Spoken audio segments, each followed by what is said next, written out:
I'm Leo Amadeus, and I am a new singing teacher here at the Encore School of Music, and I am going to be teaching you some fundamental singing techniques. Very important stuff, very good stuff to know.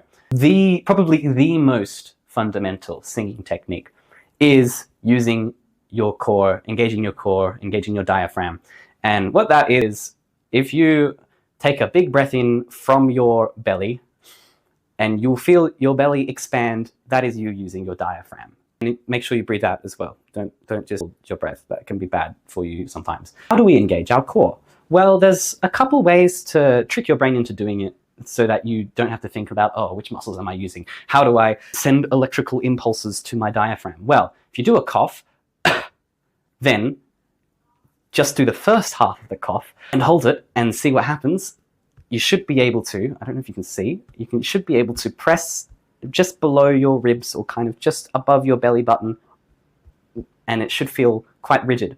And that's how you engage your core. Another way you can get to it is if you over-engage and you go into the old man voice, and then you come back from that and you keep engaging your core, but you let your vocal cords go. That should take you into healthy core engagement, which will lead you to healthy singing. And then we combine this with some other fundamental techniques, such as having a relaxed jaw. I like to make silly noises and just go,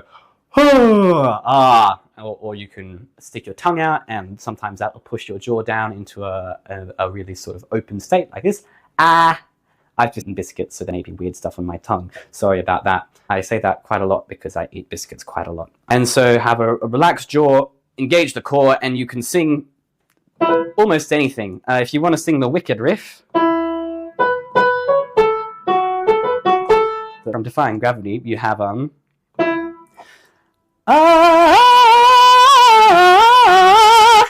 you engage the core, have your mouth open, and you should be good to go.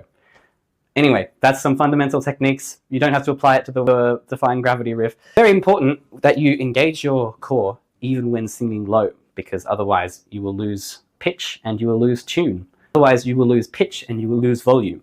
I'm singing low, because if I don't engage, I can still be heard. But if you engage your core, you get that really loud sound, get that really healthy, engaged feeling, which can carry your voice across a theatre, concert hall, whatever. Fun fact, if you don't engage your core, this is what happens. I'm going to sing a note and I'm going to close my mouth, and you'll hear the pitch change because I'm not engaging my core. I'm not doing anything to change the pitch except closing my mouth. And now I'm going to do it while engaging my core. See? Notice the difference? I'm actually staying on the same note. I'll do it without engaging my core again. See, I'm not trying to change the note. It just happens. It's very important that you engage your core, especially when you're singing phrases that are one note, because when you start adding all those consonants in, then the pitch will change if you're not engaging your core. I'm going to keep saying engage your core because it's important, so important as a singer to do that. Anyway, here endeth the lesson. Thank you so much for watching this part 1 of my series. Drink your tea, and I'll see you in part 2.